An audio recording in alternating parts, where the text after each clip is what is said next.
قدر نبی دا جانن واگے سو گئے وچ مدینے. ان سے پوچھو نا، ان سے پوچھو ان حضرات کو کتنی قدر تھی. قربانی اپنی زندگی میں دینا سیکھیں. ایک ہوتی ہے بندے کی ذاتی خواہش، اس کو کچلنا بڑا مشکل ہوتا ہے. قربانی بڑی ضروری چیز کا نام ہے، اور جو قربانی دینا سیکھ جاتا ہے وہ بچ جاتا ہے. کتیا 6 بچے جنم دیتی ہے لیکن قربانی نہیں نہ دیتی بچوں کی، تو ریوڑ نہیں بنتے، اجڑ نہیں بنتے. بکری 2 بچے پیدا کرتی ہے اور سال کے بعد ہزاروں بچوں، لاکھوں بچوں کی قربانی دیتی ہے، پر پھر بھی جدھر جاؤ بکرے ہی بکرے نظر آتے ہیں. جو قربانی دینا سیکھ جاتا ہے نا، یزید نے کوئی قربانی نہیں دی، اس لیے کوئی شخص بھی کھڑا ہو کے نہیں کہتا، حالانکہ 14-15 بیٹے تھے یزید کے، کوئی بھی کھڑا ہو کے نہیں کہتا میں اس کی نسل میں سے ہوں. امام حسین نے ساری قربانی دے دی. ایک زین العابدین بچے تھے، پوری دنیا میں اللہ نے سید عطا فرمائے ہوئے ہیں. جو قربانی دینا سیکھ جاتا ہے وہ بچ جاتا ہے.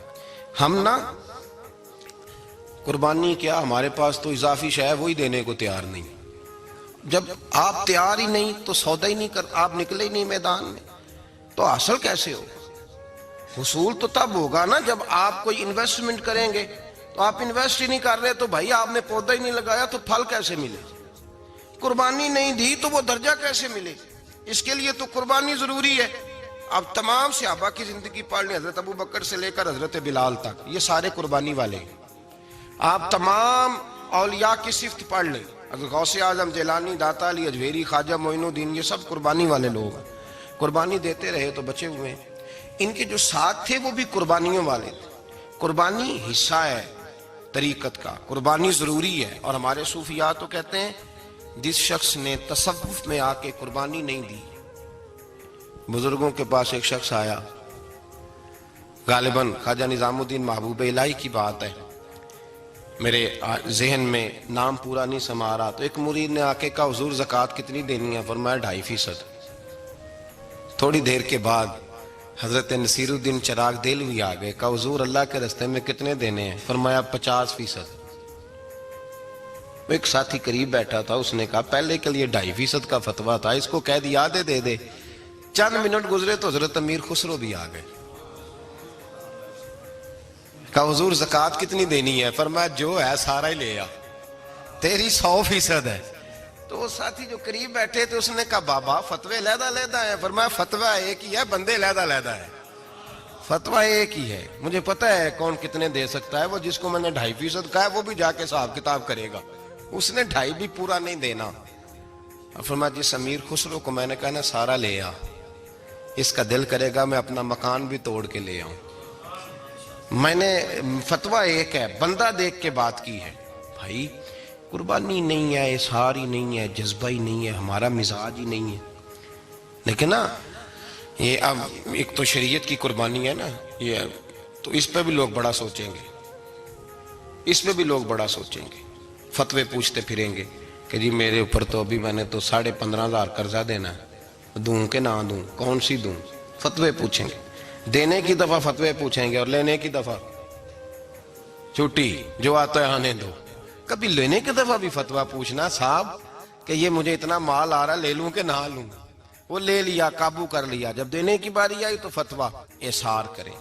اور احصار صفت ہے مسلمان کی، یہ احصار کرنے لگتا ہے تو بچنے لگ جاتا ہے، اس کا فائدہ ہونے لگ جاتا ہے. قربانی دینے لگ جاتا ہے تو بچ جاتا ہے. کسی نے کہا تھا سن اے مسلمان، یہ نکتہ فیض قرآنی میں ہے، عظمت و اسلام اور مسلم صرف قربانی میں ہے.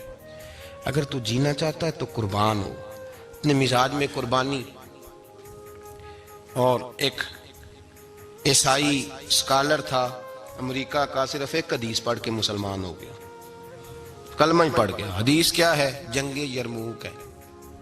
تو 7 صحابہ زخمی ہیں، چور چور زخموں سے لیٹے ہوئے، گرمی بڑی شدید ہے. العطش العطش، پیاس پیاس پیاس پکارے ایک صحابی. ایک آدمی دوڑا دوڑا آیا، پانی کا برتن ہاتھ میں ہے، اس کے منہ کے قریب پانی کیا تو قریب ایک اور زخمی نے کہا میں بھی پیاسا ہوں. زخموں سے چور چور شخص نے، میدان میں پڑے ہوئے آدمی نے کہا یار پہلے اسے پلا دو، وہ زیادہ پیاسا. وہ کہتا ہے میں جب اس کے پاس گیا، اس کو پانی دینے لگا تو ایک آدمی قریب سے اور بولا یار میرے تو زبان پہ زخم ہے، دوڑ کے آؤ، بڑی پیاس ہے۔ کہتا میں نے پانی کا کٹورا اس کے قریب جو کیا تو چوتھا بول پڑا۔ اس نے کہا ادھر لے جاؤ یار، میرا گزارا ہو جائے گا، کام چل جائے گا۔ وہ کہتا پانچواں بول پڑا تو چوتھے نے انکار کر دیا، میں نہیں پیوں گا، پہلے اس کے پاس لے جاؤ۔ کہتا حد ہو گئی۔ ساتویں تک میں آیا، اور جب میں ساتویں تک آیا تو پہلے نے پھر چیخ ماری۔ تو فرماتے ہیں وہ ساتواں کہنے لگا نہیں ادھر لے جا یار، اس کو پیاس زیادہ لگی ہوئی ہے۔ کہتے ہیں جب میں اس تک گیا تو وہ جام شہادت نوش کر چکا تھا۔ پلٹ کے دوسرے کے پاس آیا تو وہ بھی فوت ہو گیا۔ تیسرے کے پاس آیا تو وہ بھی رب کریم کی بارگاہ ناز میں حاضر ہو گیا۔ ساتوں شہید ہو گئے۔ تو پانی کا کٹورا میرے ہاتھ میں رہا۔ میں کبھی آسمان دیکھتا، کبھی زمین دیکھتا، کبھی پانی دیکھتا، کبھی میں ان 7 شہیدوں کے چہرے دیکھتا۔ پھر دل میں خیال آیا یہ تو گردنیں کاٹنے والے تھے، یہ تو ایک دوسرے کو قتل کرنے والے تھے، یہ تو خون پینے والے تھے۔ آج یہ سارے اس لیے کر رہے ہیں کہ سارے محمد عربی کے غلام بن گئے، رسول اللہ صلی اللہ علیہ وسلم کے نوکر بن گئے۔ وہ کہتا میں نے حدیث پڑھی تو میں مسلمان ہو گیا۔ میں نے کہا یہ جذبے دنیا دار بندہ پیدا نہیں کر سکتا، یہ جس نے جذبہ پیدا کیا ہے وہ اللہ کا سچا رسول ہے۔ میرے بھائی اظہار کا مزاج پیدا کریں۔ قربانی تو نہیں رہی معاشرے میں، اظہار ہی تو نہیں ہے۔ ہم روایتیں پڑھتے ہیں، سنتے ہیں، لیکن آپ یقین کریں پنکھے کے نیچے مسجد میں کوئی دوسرے کو جگہ دینے کو تیار نہیں۔ پھر پنکھا ہے نا چل رہا ہے تو کوشش ہے کہ مجھے عین اس جگہ ملے جہاں پنکھا چل رہا ہے۔ اتنا بھی اظہار کرنے کو لوگ تیار نہیں، اتنا بھی۔ اور درجے بڑے بڑے لینے چاہتے ہیں، بڑے بڑے درجے۔ وہ ہمارے پاس لوگ آتے ہیں، 2-4 لفظ لکھے ہوتے ہیں نا نام کے ساتھ، کوئی علامہ لکھ دیتا ہے، کوئی پیر صاحب لکھ دیتا ہے، تو لوگ بڑی باتیں پوچھ لیتے ہیں۔ کئی دفعہ آ کے پوچھتے ہیں میرا زیارت کرنے کو دل کرتا ہے۔ میں کہتا ہوں یار تو نے آخری سیڑھی پہ پیر رکھ دیا ہے، بالکل آخری پہ۔ دل تو تیرا جس چیز کو کرے گا تو وہ کرنے لگ جائے گا۔ پہلے شروع تو حضرت جنید بغدادی رحمت اللہ تعالی علیہ، وہ دریا کنارے کھڑے تھے تو آپ دریا کے اندر پیر رکھا آگے جانے کے لیے۔ یہ اعلیٰ حضرت نے لکھا ہے واقعہ ملفوظات شریف میں۔ دریا پار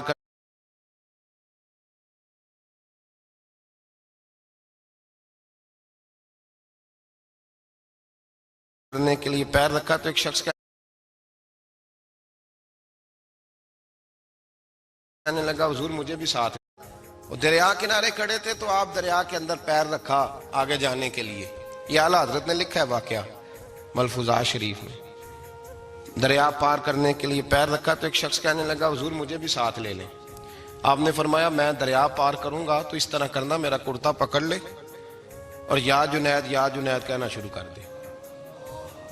یا جنید یا جنید، اس پہ فتویٰ بھی لگ جاتا ہے، پر کیا کرے، مسئلہ تو صحیح ہے نا۔ تو پیر میرا پیچھے سے کرتا پکڑ لے اور یا جنید کہا ہے۔ وہ کہتا ہے پیر رکھا نا حضرت نے پانی میں تو میں بھی پیچھے۔ تو حضرت جنید بغدادی کیا کہتے ہیں یا رحمان یا اللہ، یا رحمان یا اللہ، وہ خود یہ پڑھ رہے ہیں اور مجھے لگایا یا جنید پہ۔ کہتے ہیں دریا میں وہ بھی چلنے لگے تو میں بھی، یوں لگا جیسے پکے فرش پہ چل رہے ہیں۔ کہتے ہیں تھوڑا سا گزرا تو میں نے کہا بابا خود یا رحمان یا اللہ کہہ رہا ہے اور مجھے یا جنید پہ لگایا ہوا ہے، تو چلو میں بھی یا رحمان یا اللہ پڑھتا ہوں۔ کہتے ہیں میں نے یا رحمان یا اللہ کہا تو میں ڈوبنے لگ گیا، دریا میں ڈوبنے لگا۔ تو حضرت فرمانے لگے تجھے کہا نا یا جنید کہہ۔ کہتے پھر یا جنید کا تو پھر اوپر آ گیا۔ تھوڑا اور جا کے اب شیطان باز تو آتا نہیں، الذی یوسوس فی صدور الناس، یہ جاتا تو دل تک ہے نا، باز تو آتا نہیں۔ دن میں 36 دفعہ تو مشورہ دیتا ہے کہ سیدھی نماز پڑھو، یہ کس چکر میں لگ گئے، روز تو تقریر کرتا ہے۔ کہتا پھر دل میں وسوسہ آیا تو پھر میں نے جا کے کہا کہ یہ مجھے خود یا رحمان یا اللہ اور میں یا جنید۔ پھر میں نے کہا یا رحمان یا اللہ تو پھر ڈوبنے لگا۔ کہتے ہیں بابے نے پکڑ کے نکالا، کہا چپ کر کے یا جنید کہہ اگر پار جانا ہے تو یا جنید کہہ۔ کہتے کنارہ آ گیا تو میرے دل میں خود ہی تھی، وسوسہ تھا کہ بابا تو یا رحمان یا اللہ کہے تو ترے، میں کہوں تو ڈوبے۔ میرے دل میں وسوسہ تھا۔ اللہ والے ادھار تو رکھتے ہی نہیں نا، جو بات دل میں آتی ہے وہ بیان پہلے کر دیتے ہیں، ادھار تو ہے ہی نہیں ان کے ہاں۔ وہ تو کہتے ہیں تجھے بولنے کی گنجائش ہی نہیں دیں گے، تیرے سوال دل میں ہوگا، جواب ہماری زبان پہ ہوگا۔ یہ تو چکر ہی نہیں نا، بالکل کوئی کھاتا ہی نہیں. رب کریم کا بندہ تو بات ہی وہ کرتا ہے جو کو دل میں لے کے آتا ہے. فرماتے ہیں جیسے ہی میرے دل میں یہ وسوسہ تھا، حضرت جنید بغدادی رحمت اللہ تعالی علیہ باہر نکل گئے تو پلٹ کے میری طرف دیکھا اور مسکرا کے فرمانے لگے بیٹا جنید تک تو پہنچ لے، اللہ تو ابھی بڑی دور ہے. ابھی جنید تک تو پہنچ جا، ابھی تو جنید تک نہیں پہنچا، ابھی تو میرے تک تو پہنچ جا، اللہ تو ابھی بڑی دور ہے، تو ڈائریکٹ ہی وہاں تک جانے لگا ہے، شروع تو ہو ابھی. تو یہاں لوگ سیدھا ہی آ کے کہتے ہیں زیارت کرنی ہے. مجھے ایک صاحب کہنے لگے جی میں نے ایک پیر صاحب کے بارے میں سنا ہے ان کی بیعت ہوتے ہی بندے کو نبی پاک کا دیدار ہو جاتا ہے. میں نے کہا ٹھہر جا ذرا، اس کو بھی کہہ بریک پہ پیر رکھے، بیعت کرتے ہی دیدار ہو جاتا ہے. یہ کوئی لوٹ سیل ہے؟ زندگی گزر جاتی ہے انسان کی، مر جاتا ہے، اور جس کو حضور کا دیدار ہو پھر بچ جائے، پھر قائم رہے، پھر اس کی زندگی نہ بدلے، پھر اس کا دنیا سے کوئی تعلق رہ جائے. یہ پوچھ ابو بکر صدیق سے جنہیں دیدار ہوا تھا، جب دیدار ہوا تو یار رہا ہے، باقی کوئی شے بھی نہیں رہی، پھر محبوب رہے اور کچھ بھی نہیں بچتا. تو وہ کس طرح کا ہے جو دیدار بھی کراتا ہے اور پھر کہتا جاؤ دکان بھی کھول لو جا کے؟ یہ کیسی بات ہے؟ وہ ایک منزل ہے، وہ اپنی جگہ پہ آ کے آتی ہے، اور یہی بہتر ہے کہ پردوں میں وہ پردہ پوش رہے. وہ اگر پردے اٹھا دے تو کسے ہوش رہے، پھر مشکل ہو جاتا ہے معاملہ، مشکل ہو جاتا ہے. تو بھائی یاد رکھیں، قربانی دینا سیکھیں، اثار کرنا سیکھیں اور صفر سے شروع کریں. زندگی میں ہم لینے کے چکر میں پڑ جاتے ہیں تو نقصان اٹھاتے ہیں. عقل کے گھوڑے کم دوڑائیں، محبت کے ساتھ عمل زیادہ کریں، دماغ کا استعمال کم کریں اور عمل زیادہ کریں، زیادہ عمل کریں، ورنہ شیطان تو نماز بھی نہیں پڑھنے دے گا. وہ تو کہے گا کہ جناب چلو ٹھیک ہے اللہ نے معاف ہی کر دینا ہے نا، وہ تو کچھ بھی نہیں کرنے دے گا. دماغ کا استعمال کم کریں اور عمل زیادہ کریں، جد و جہد زیادہ کریں، اظہار کریں، قربانی کریں. اپنی زندگی میں کریں، کسی کے لیے کچھ اظہار کریں، کسی کو کچھ دیں. یہ جو ہم اولاد کے لیے قربانی دیتے ہیں نا، تو یہ قربانی نہیں ہوتی، یہ لالچ ہوتا ہے، یہ سودا ہے. پتہ ہے آپ کو یہ سودا ہے. ہم بچپن میں ان کی خدمت کریں گے، یہ بڑھاپے میں ہماری خدمت کریں گے، تو یہ تو تجارت ہے، یہ کوئی اصول نہیں. میرے بچے بڑے ہو گئے تو مجھے خیر صلی اللہ، یہ تجارت ہے بھائی، یہ تجارت ہے، یہ قربانی نہیں، تو تجارت ہے. یہ آپ جو کر رہے ہیں یہ تو کمیٹی ڈال رہے ہیں آپ، اور چونکہ نیت یہ ہوتی ہے خدمت کی تو پھر نصیب والوں کو خدمت ملتی ہے، قسمت والوں کو ملتی ہے. ورنہ بچے کہتے ہیں ابا جی ٹھیک ہے آپ نے ہماری خدمت کی تو سارے کرتے ہیں، آپ نے کوئی نوکی تھوڑی کی ہے، چھٹی آپ وہاں بیٹھیں، چائے ملے گی وقت پہ پہنچے گی، لیکن آپ مداخلت نہ کریں کسی چیز کے اندر، تجارت نہ کریں، اظہار کریں، قربانی کریں. ہمارے صوفیاء یہ کہتے ہیں اولاد سے بھی توقع نہ کرو خدمت کی، نہ توقع کرو، بس یہ کہو کہ میرا رب مجھے بڑھاپے. دیکھیں نا نبی پاک صلی اللہ علیہ وسلم نے دعا مانگی، اے اللہ ارذل العمر ہونے سے بچا، عمر کے اس حصے سے بچا جس میں دوسروں پر انسان بوجھ بن جاتا. دعا مانگ. تو یہ لالچ بھی نہ کبھی زندگی میں رکھیں کہ میری فلاں آدمی خدمت کرے گا، یہ لالچ بھی برا ہے، اس پر بھی توجہ نہ کریں. اپنی دنیا آپ پیدا کر اگر زندوں میں ہے، سر آدم ہے، ضمیر کن فکاں ہے زندگی. یاد رکھیں ہوش آنے سے لے کر اپنا یہ ذہن بنا لیں کہ میں آج سے اپنے آپ کو خود چلاؤں گا، میں سایہ دوں گا، بھکاری مان کے کبھی کسی سے سہارا مانگوں گا نہیں. سہارا دیں، کسی کے لیے قربانی دیں، اظہار کریں، جد و جہد کریں. جو چیز آپ کے بس میں ہے وہ تو ہے، جو بس میں نہیں اس میں بھی کوشش کرنے کی آپ کوشش کریں، تگ و دو کریں.